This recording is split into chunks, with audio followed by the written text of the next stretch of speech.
if I'm stressed out, my mind is like thinking about things. And that's when I stay up late at night. I don't really stay up late at night thinking about things or ruminating. I used to much more than I do today. It doesn't happen very often today where I ruminate and I think about things and it keeps me up. But if I do, I typically am going to recite the first line of the Serenity Prayer. I learned that from my first sponsor. God grant me the serenity to accept the things I cannot change. And I'll just repeat that over and over and over again. And then my mind kind of veers off. And then I bring it back. God grant me the serenity. And typically that will help me go to sleep. What is good sleep hygiene? Okay, so that's a good question. So I'm just going to, I'm going to talk about bad sleep hygiene first. And first I'll talk about some of my experiences. When I was growing up, I remember when I was in high school anyways, I remember I was always late. I was always, the night before, I don't remember what the night before looked like, but I can say that I probably ate dinner way too close to bed. And I didn't really do anything to set myself up for a good night of sleep. I'll talk about good sleep hygiene soon, but first, bad sleep hygiene. I don't remember doing anything that I'm going to talk about as far as good sleep hygiene or my routine anyway. So I think I'll more talk about my routine. I do remember waking up in the morning and hitting snooze I would hit snooze, and then I'm late for class. And that kind of sets your tone for the day. And so my day always started off by I'm running out the door. I'm late. I missed first period all the time. I missed first period and I missed second period a lot of times too. So I was always late. That set the tone for my day. And getting your day started off on the right foot is just, something that I do today is I give myself an hour. I always wake up and I always give myself an hour. I'll talk about that soon. So bad sleep hygiene. What are some of the things that are going to promote bad sleep hygiene? Sitting on your phone, scrolling on your phone too close to bed, looking at TikTok. I've done that. And I don't do it anymore. A few years ago, I remember I was scrolling on TikTok and I'd say, you know what, I'm going to look at a few TikTok videos to help lull me to sleep. And that never worked. 2 hours later, I'm still up scrolling through TikTok. I actually removed TikTok from my phone because I did that. Eating too close to bed, drinking caffeine too late in the day. Your bedroom should be a sleep sanctuary. So sleep sanctuary means that's what you do in your bedroom is you sleep. And maybe you can read a book. And of course, if you have a partner, then you can do other things in your bedroom. But your bedroom should be for sleep. It should be dark and it should be quiet, no light. So making sure that your bedroom is a sleep sanctuary. Eating too close to bed is not a good thing. Cold plunging, which I'm a huge fan of cold plunging. Obviously, I talk about it all the time. But cold plunging too close to bed, so what your body is doing, if you cold plunge too close to bed, your body is going to try to warm you up, which is the opposite of what you want to have happen while you're going to bed. You want your body to cool you down. So that's why it's recommended to take a hot shower, take a hot bath, a magnesium bath, get in the sauna. All those things are going to help set you up for a good night of sleep. Working too late, I've done this. If I'm working too late or too close to bed, my mind, I'm wired and it's going to take me hours to fall asleep. Looking at emails, again, working, stressful conversations too close to bed. I can tell you, I had a stressful conversation with someone, my ex, and I remember that conversation. It was like 10 o'clock at night. She came home after she flew home. She was gone for a few days. She came home And I remember she wanted to she wanted to talk about Thanksgiving, and I was like, "Can we talk about this tomorrow?" And wanted to talk about it right then. So it ended up being a really bad conversation.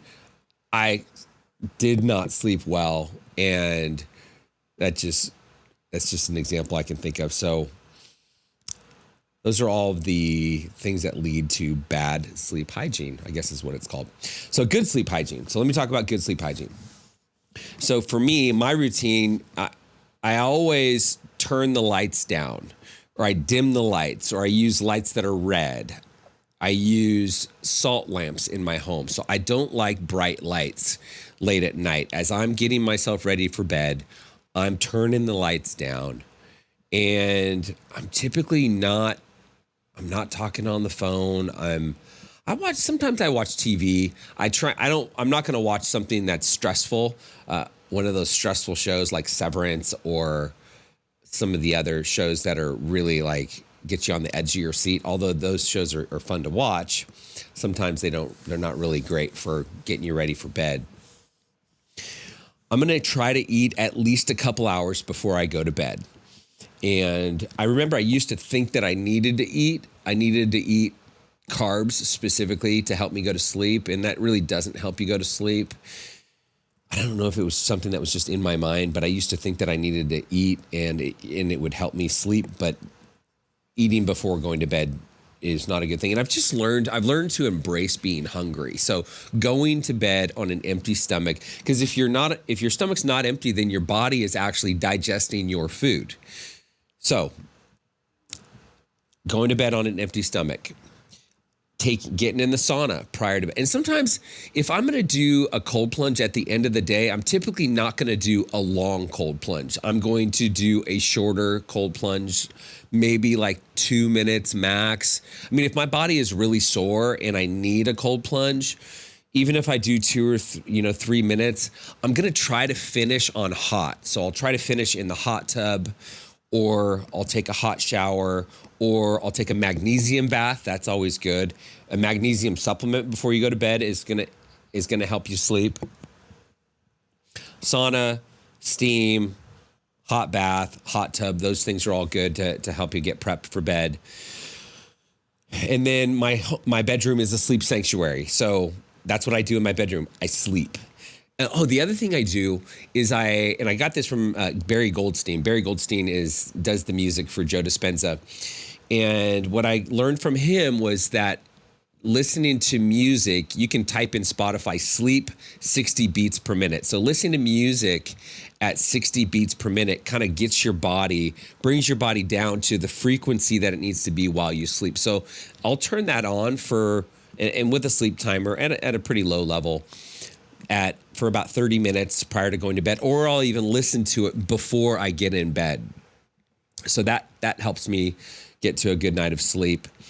And then especially if I'm traveling, if I'm somewhere where there are bright lights, like for example, I was just in Costa Rica, and all of the bedrooms have air conditioning units in them. And on the air conditioning units, they have the little display, and the display is like a bright, and it says 19 degrees Celsius, or actually I had them set to 16 or 17 degrees Celsius when I slept. So I'd sleep with a sleep mask, which also speaks to the temperature of your room. So the temperature of your room, of my bedroom, I try to keep it 65 to 67 degrees Fahrenheit. And actually, the other thing that I do right now, I have an 8 sleep mattress cooler, and that's like the best thing. I love my 8 sleep. My 8 sleep, what it does is it cools. I have it set to 10 degrees below the actual temperature of the room. So it's like a mattress cover. Goes over your mattress. It's like a sheet. It goes under your sheet. And it circulates water, and the water, you can't feel the water. You can't feel it at all. But I have it cooled for when I go to sleep. It's 10 degrees below the temperature in the room. So if I have the AC set to 73 degrees, I have it set to 10 below. that means that my mattress is set to 63 degrees, and it just feels like I love it. I go to sleep. I go to sleep so quickly. I'm so comfortable, and I get to bundle up, even if it's 117 degrees out in Phoenix, which it's been 117. I think we broke a record a few weeks ago. The hottest day in August, 100 on record, 118 degrees, was a few weeks ago. So being nice and cold in bed, bundled up in my blankets, has been really helpful. And then it kind of adjusts the temperature from -10 to like -6 or -5. And I think that's once you get into deep sleep. Somehow with AI, the 8 sleep kind of knows where you're at in your sleep cycle. And then it goes to -3. And then when I wake up, it increases the temperature to +5. So it's like, it's time to wake up because it's warm, which is really nice. And you set it. And I love my 8 sleep. Not that this is an 8 sleep commercial, but for me, it's a really good investment. And it also has this AI autopilot. And it says, the AI adjusted the 8 sleep 32 times last night and increased your REM sleep by 22%. I don't know how well that works. I think it works pretty well. So 8 sleep. So regardless, keeping your bedroom nice and cool is, in my experience, one of the good ways to get a good night of sleep. And the other thing I also do this is sometimes I have things going on that I'm thinking about. If I'm stressed out, my mind is like thinking about things, and that's when I stay up late at night. I don't really stay up late at night thinking about things or ruminating. I used to much more than I do today. It doesn't happen very often today where I ruminate and I think about things and it keeps me up. But if I do, I typically am going to recite the first line of the Serenity Prayer. I learned that from my first sponsor. God grant me the serenity to accept the things I cannot change. And I'll just repeat that over and over and over again. And then my mind kind of veers off.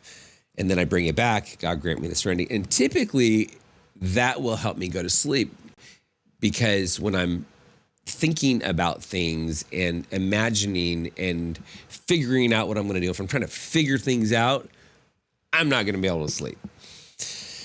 So that's the night before. Now the morning of, I'm gonna get up an hour before I have anything on my schedule. So my first hour is so important for me. And I wake up and I do breath work. I do breath work while I'm still in bed. I use an app. It's called Othership. Recently I've been doing the breath hit, which is a 3-minute session. Normally, for a long time, I was doing sessions that were anywhere from 7 to 15 minutes long, but I've been doing this breath hit session. So I do breath work, and then I pray, and I do the St. Francis prayer. That's what I've been doing. And then I'll meditate. And recently, I've been doing Joe Dispenza meditation called Changing Boxes. It's about 28 minutes long. Sometimes I'll do an hour-long meditation. Or sometimes, like when I was in Costa Rica recently on vacation, I just did 10 minutes of silence. I'll do 10 or 15 minutes of silence. I'll do as much as I can. So I always meditate and I sit and that's how I get myself together. Sometimes I'll cold plunge first thing in the morning too. Oh, and I typically am not going to drink coffee for at least 30 minutes. So I try to get up. It's recommended that you don't drink coffee for the first 90 minutes, and it has to do with your ATP. I mean, you can watch Andrew Huberman. He talks about it all the time. There's lots of people that talk about it. I don't exactly know the science, but what I know is you're not supposed to drink caffeine. It'll make you more tired more quickly if you do drink caffeine too quickly. So I typically try to wait at least 30 minutes before I drink caffeine. So it's after my meditation. And then I'll have 1 cup of coffee. And then I'll do a gratitude list. And then if I have a cold plunge at my house, right now at this very moment, I don't have a cold plunge at my house. I have had a cold plunge at my house at times. I had a wellness center. I don't have one right now. I'll do a cold plunge first thing in the morning. And doing a cold plunge first thing in the morning is amazing. I mean, it's just like thinking about doing a cold plunge in the morning is like, oh my gosh, I don't want to, you can't even think about doing it because it's so cold. However, when I do a cold plunge first thing in the morning, it's, a couple of minutes, and on the other side of it, I am awake. I am wide awake. It's like you don't even need coffee at that point. So that's kind of my morning routine. And for me, I like to exercise early in the morning. So that means like this morning, I got up at 4:55. I did breath work. I prayed. I did a Joe Dispenza meditation. I did changing boxes. And then I had a cup of coffee. I did my gratitude list. And then I was out the door by 5:56.